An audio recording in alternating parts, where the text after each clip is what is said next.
Malawi today.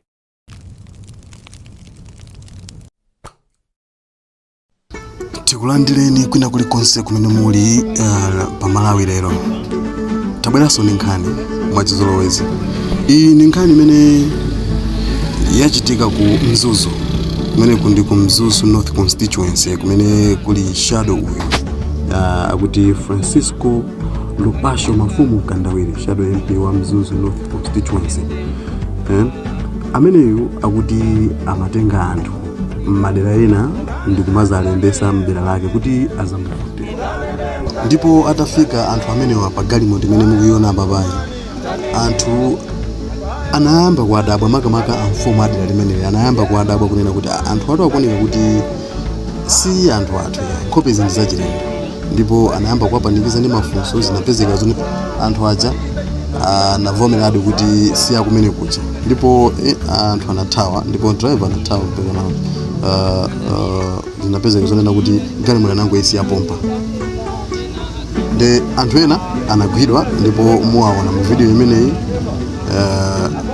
akuwafunsa mafunso. Ndipo sanayipange release galimoto imeneyi ya mfumu mpaka na enu ake galimoto imeneyi abwere ndipo azalongosole onena kuti chikuchitika ndi chani, azayankhe mafunso awiri atatu. Mukuona anthu amayanzanga zinthu zimene zikuchitika kunjalo. Ndi zinthu zodabwisa kwambiri chifukwa amene tikuyembekezera kunena kuti tipange za zisankho anthu ena ayamba kale kupanga zinthu zachinyengo. Ndi zinthu zoopsa kwambiri. Tangoganizana uyu ndi shadow MP.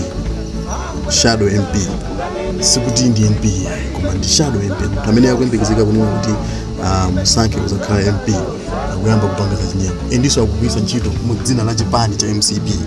Mukuona ndi zikupereka picture yanji kwa anthu, zipereka picture yanji kuti ngati shadow MP akumakhala ndi mphamvu zomafuna kusokoneza mavoti ngati zimene zizi, anthu aziganiza kuti chani ndi picture ya mtundu wanji imene ikupereka pa MCP. Munthu uyu akuyenera kunena kuti agwidwe ndipo ayankhe mafunso chifukwa uwu ndi mlandu.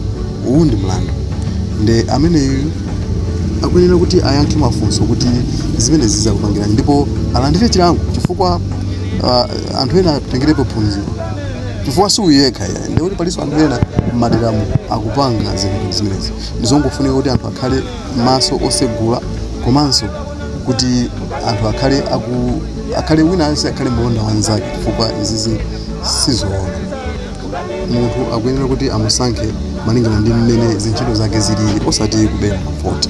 Ndi tiyeni tikhale amaso osegula, tiyeninso tikalembese maunyinji komanso tikalembese kudera limene ifeyo tizavotere chifukwa ndi mlandu kukavotera dera lina. Ndi mlandu. Ndi tiyeni tikhale anthu osamala kwambiri. Ndikupasira ka video kamene kamukaonere ndipo mumve nkhani yonse mmene inalili kumeneko ku Mzuzu North Constituency. Tate ndikhale moza manzanga ndipo tingokupemphani kuti amene mukutipeza kumene please comment, subscribe komanso share kuti muzikhala anthu oyambirira kuona zinthu zimene zikuchitika m'malo ano. Tiye tionere limodzi. Pano pali anthu amene agwidwa ndi Francisco Mkandawire Mafumu. Galimoto mukuiona apa ndi galimoto imene inanyamula anthu kuchokera ku akuchoma kuzalembesa kuno ku constituency ya Mzuzu North. Cholinga anthuwa azavotera iyeyo kuchoka kuma constituency ena umene uli mlandu. Uyu ndiye mwini wache wa galimoto. I think ambiri mukumudziwa. Uyu ndi mwini wache wa galimoto. Galimoto ndi ma villagers kunoko galimoto iyi ayigwira. Akufuna kuti mwini wache abwera zalongosole bwino. Mmene mukuionera mu galimoto iyi ndi Mafumu Mkandawire Francisco Lupakisho Mkandawire. Galimoto iyi inali ozaza anthu ena athawa, ena agwidwa. Mmene mukuonera mu panopo ndi pa mfumu inkosana Malaya Nkhata. Panopo ndi pa inkosana Malaya Nkhata. pamene pakupezeka anthu ambirimbiri ena amene agidwa anthu amene agidwa ndi amenewa ena ndi awa anthu agidwa ndi awa tiyeni afumu ndi awale apa malaya amene agwira anthu onsewa. Afumu agwira ntchito yayikulu kwambiri chifukwa chimene amadabwa nchoti pa polling center yapanopo yolembesa pamapezeka kuti anthu akubwera amitundu nkhope zina zosiyanasiyana zoti dera lino mulibe. Ndiye anadabwa lero kuti gamoto ifilitani yazaza anthu ena athawa, ena ndi awamukwaonawa. Azimayi ena alephera kuthawa nanga si ali ndiwo ana akuti iwo amapasidwa ma 2000 kuchokera kuchoma.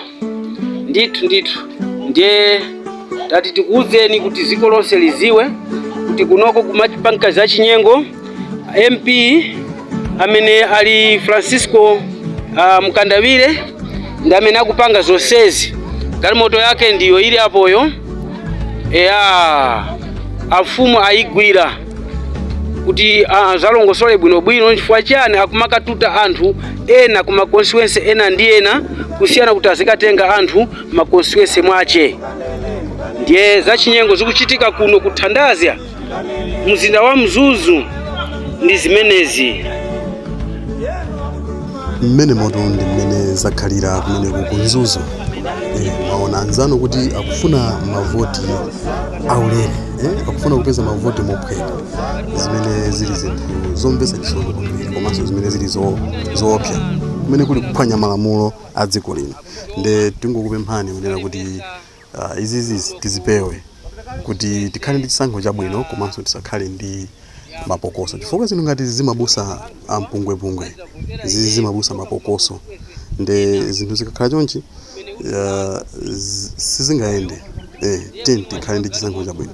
Nde mwambo ndi omwe uchatanena kale kuti ngati mukutipeza kumene subscribe, like komanso kupanga comment ndi kupanga share. Mwakoma nonse zikoma tionelenso chigawo chino.